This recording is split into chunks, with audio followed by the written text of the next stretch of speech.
सभी बच्चों को नमस्कार। आप सभी का गणित जी की गणित यूट्यूब चैनल में स्वागत है। आज हम कक्षा 9वीं का बेस लाइन टेस्ट 2023-24 को हल करने का अभ्यास करेंगे।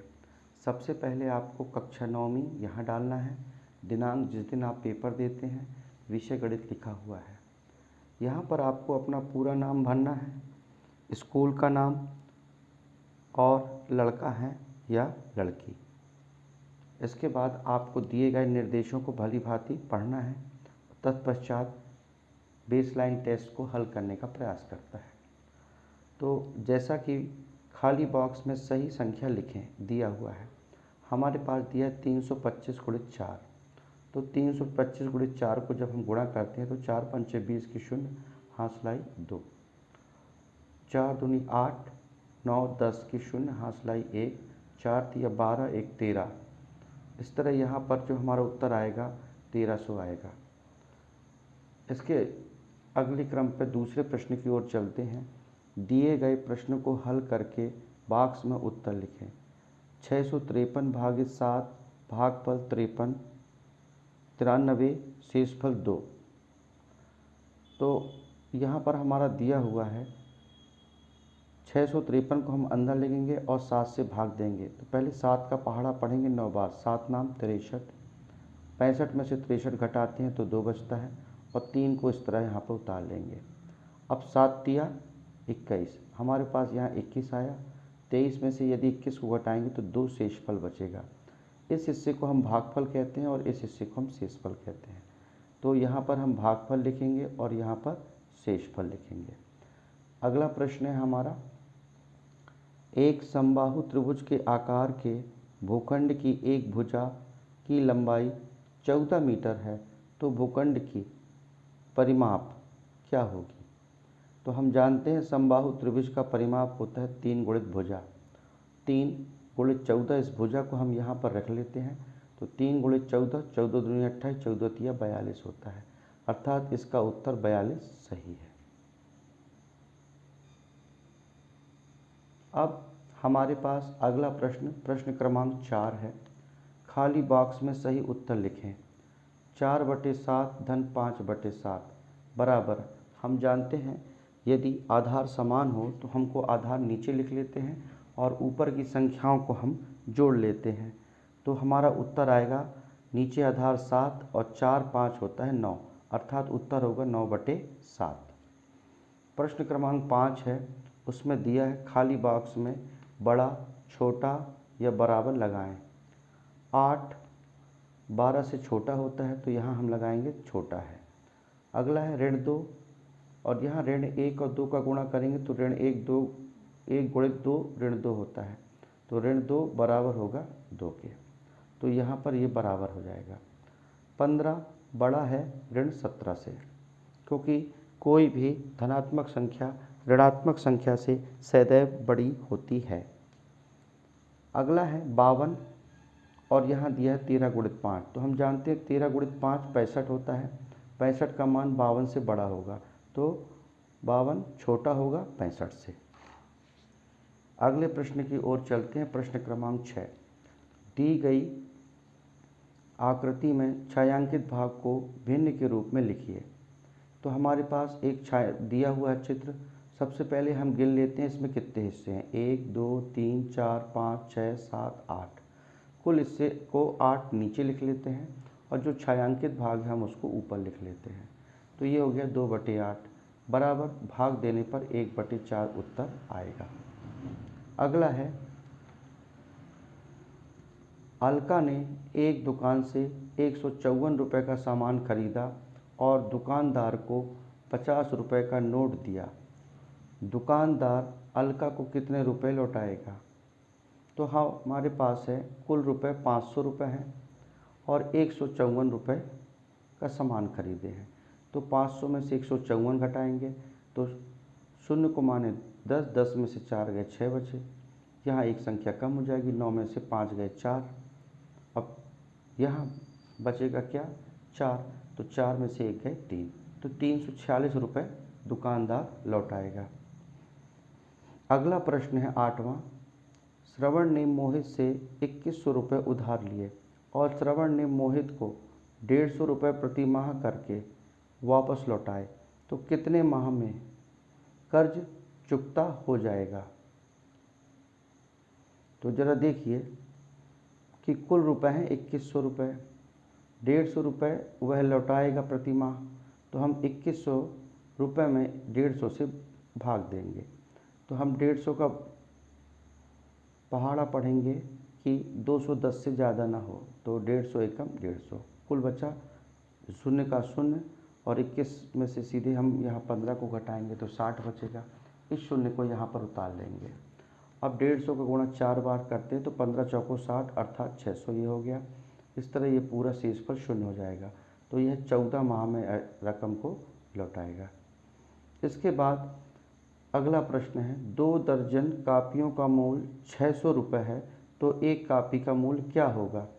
अब देखिए हम 600, 2 दर्जन है तो कुल कापी हुई 24 कापियाँ, तो रुपए हैं 600, 600 को अंदर लिखते हैं, 24 से भाग देते हैं, तो 24 दूनी 48, घटाते हैं तो 12 आता है। इस शून्य को यहाँ उतार लेते हैं। अब 24 पंचे 120 होता है, तो 120 को घटाते हैं तो शेष पर शून्य होता है, अर्थात 2 दर्जन कापियों का मूल्य 600 रुपये है, तो एक कापी का मूल्य 25 रुपये होगा। 25 रुपये होगा, 25 रुपये होगा। हमारे पास अगला प्रश्न है, प्रश्न क्रमांक 10। खाली बॉक्स में सही उत्तर लिखें। 7 धन 15 ऋण 13 धन 6 ऋण 18। हम देखते हैं कि धन की संख्या को एक तरफ लिख लिया जाता है, 7 धन 15 और 6 को हमने एक तरफ लिख लिया, ऋण वाली संख्या को एक तरफ लिख लिया। समान अंक की संख्याएं जुड़ जाती हैं, इस तरह ऋण ऋण भी धन होगा। 28 ऋण 31 होगा, 28 ऋण 31 ऋण 3 होता है। इस प्रकार हमारा उत्तर यहाँ पर ऋण 3 होगा। अगला प्रश्न है, एक न्यून कर्ण की माप होती है 180 अंश से अधिक, 360 से कम किंतु 180 से अधिक, 180 से कम किंतु 90 से अधिक, 0 से अधिक किंतु 90 से कम। हम जानते हैं न्यून कोण का मान 90 अंश से कम और 0 अंश से अधिक होता है, अर्थात इसका उत्तर डी होगा। आशा है कि आपको ये प्रश्न भली भांति समझ में आ रहे हैं। वीडियो को लाइक करें एवं शेयर करें, साथ ही सब्सक्राइब करना न भूलें। बेस लाइन का अगला प्रश्न है, प्रश्न क्रमांक 12। एक विद्यालय में किसी दिन 346 विद्यार्थी उपस्थित थे। यदि उस दिन शिक्षकों द्वारा प्रत्येक विद्यार्थी को 5 लड्डू दिए गए, तो बताइए कि शिक्षकों को कुल कितने लड्डू बांटे गए। तो हम जानते हैं कि 346 विद्यार्थी उपस्थित थे और 5 लड्डू हर विद्यार्थी को देना है, तो हम 346 में 5 का गुणा करेंगे, तो 5 छक्का 30 की 0, हासलाई 3, 5 चौको 20 और 3 23 की 3, हासलाई 2 और 5 तिहाई 15 और 2 17। तो इस प्रकार हमारा उत्तर आएगा 1730। 1730 लड्डू शिक्षकों ने बांटे। अगला है प्रश्न क्रमांक 13। दी गई आकृति में 3/4 भाग को छायांकित कीजिए। तो सबसे पहले हम पूरे भागों को गिन लेते हैं। 1 2 3 4 5 6 7 8, 8 भाग हैं। तो अब हम जानते हैं कि 8 भाग और यहाँ 4 है, तो हमको इसको दुगना करना है, तो 3/4 अर्थात 2/2, तो ये होगा 3 दूनी 6/8। तो इसका आधार 8 आ गया, तो हमको 6 भाग यहाँ पर छायांकित करने पड़ेंगे। अब हमारा प्रश्न क्रमांक 14 है। खाली बॉक्स में सही उत्तर लिखें। 0.5 गुणे 0.6। हम जानते हैं 5 छक्का 30 होता है और दशमलव अंत के जितने अंक बाद लगता है उसे गिन लेते हैं। तो यहाँ से 1 अंक और ये 1 अंक, 1 और 1 2 अंक हो गए। तो इस प्रकार 0 और 3 के बाद यहाँ 0.30 उत्तर आएगा। प्रश्न क्रमांक 15। खाली बॉक्स में सही उत्तर लिखें। 5/20 दिया है, 5 एकम 5, 5 चौको 20। इस तरह इसका उत्तर होगा 1/4। 16वां प्रश्न 16वां अंक 5, 1, 3, 2 से बने वाली 4 अंकों की सबसे बड़ी संख्या। सबसे बड़ी संख्या जब भी बनाना है तो सबसे बड़ा अंक पहले लिखा जाता है, फिर उसके बाद उससे छोटा, फिर उससे छोटा, फिर उससे छोटा। इस प्रकार 5321 इसकी सबसे बड़ी संख्या होगी। 27 और 46 के बीच कितनी पूर्ण संख्याएं हैं? तो सबसे पहले हमको 27 और 46 के बीच संख्याओं को गिनना होगा।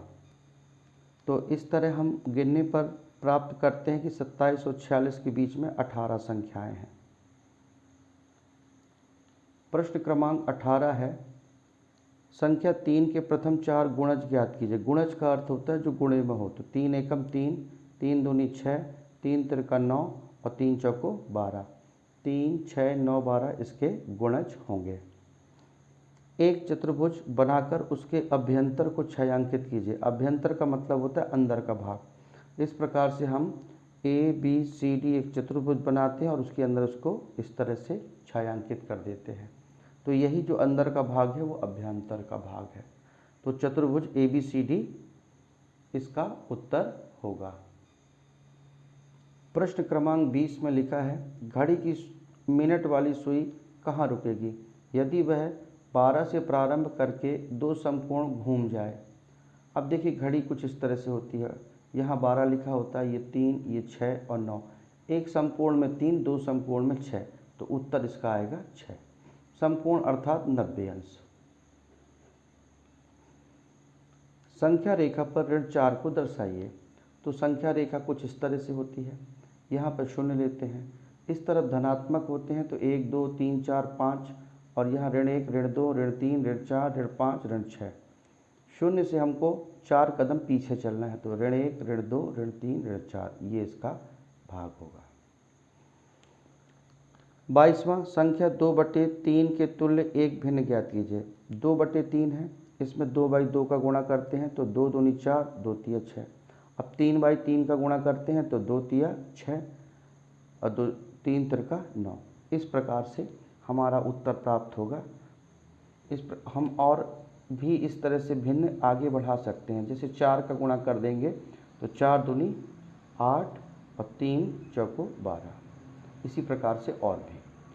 निम्नलिखित संख्याओं प्रश्न क्रमांक 13, निम्नलिखित संख्याओं को छोटी से बड़ी के क्रम पर लिखिए। तो हम जानते हैं ऋणात्मक संख्या जितनी बड़ी हो वो छोटी होती है।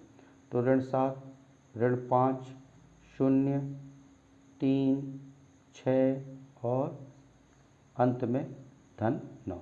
तो ये छोटे से बड़े का क्रम है।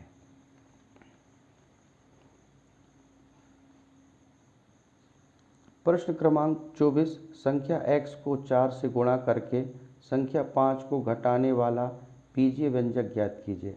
तो 4 से गुणा होता है 4x और घटाते हैं 5 से, तो ऋण 5, तो 4x ऋण 5 इसका बीजीय व्यंजक होगा। संख्या 3/5 और 5/4 का गुणनफल ज्ञात कीजिए। 3/5 और 5/4, 3 पचे 15, 5 चौको 20। कई बार इसको 5 से 5 काट कर भी 3/4 लिखा जा सकता है। तो उत्तर इसके 15/20 या 3/4 भी हो सकता है, दोनों ही सही है। संख्या 135 को 2:3 के अनुपात में बांटिए। तो 135 है और कुल 2:3 में बांटना है, अर्थात कुल है 2 और 3 5, इसका आधार होगा 5। तो 135 गुणित 2/2 धन 3 अर्थात 135 गुणित 2/5। अब हम भाग देते हैं 5 से, तो 5 दूनी 10 बचा 3, 5 सत्ते 35। 27 का गुणा 200 करेंगे तो 54 आएगा। तो पहली संख्या 54 हो जाएगी। इसी प्रकार दूसरी संख्या को हल करेंगे। 135 गुणित 3/5, 5 से भाग देंगे तो 27 आएगा और 27 का 3 से गुणा करेंगे तो 81 आएगा। तो पहली संख्या 54 और दूसरी संख्या 81 होगी।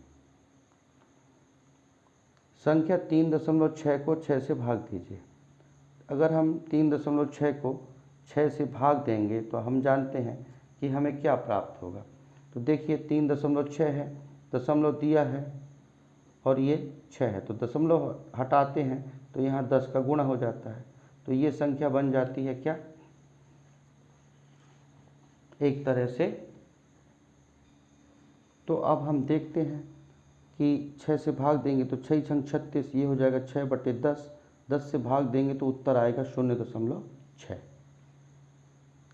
अब प्रश्न क्रमांक 28 में चलते हैं। अभिनव ने एक परीक्षा में 80 में से 56 अंक प्राप्त होते हैं, तो उसने कितने प्रतिशत अंक प्राप्त किए। हल, ऊपर लिख लेते हैं 56 और आधार पे लिख लेते हैं 80 गुणित 100। 0 से 0 कटा और 8 सत्ते 56 होता है। इस 7 का गुणा 10 से करेंगे तो 10 7 धाम 70% अंक प्राप्त करता है। संख्या 2 7 8 5 में 8 और 7 के स्थानीय मान क्या होंगे। 8 का स्थानीय मान 80 और 7 का स्थानीय मान 700 होगा। एक आयत की लंबाई और चौड़ाई क्रमशः 10 सेंटीमीटर और 12 सेंटीमीटर है, तो इसकी परिमाप ज्ञात कीजिए।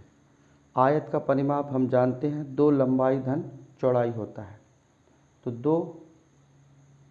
2 और लंबाई 18 और चौड़ाई कितनी है 12, दोनों को जोड़े 30 आया, तो 2 तिया 6 और 2 शून्यम 0, अर्थात 60 इसका परिमाप होगा। आशा है कि ये वीडियो आपको भली भांति समझ में आ गया होगा। वीडियो को लाइक कीजिए, सब्सक्राइब कीजिए और शेयर कीजिए। वीडियो देखने के लिए धन्यवाद। जय हिंद, जय भारत। आपका समय शुभ रहे।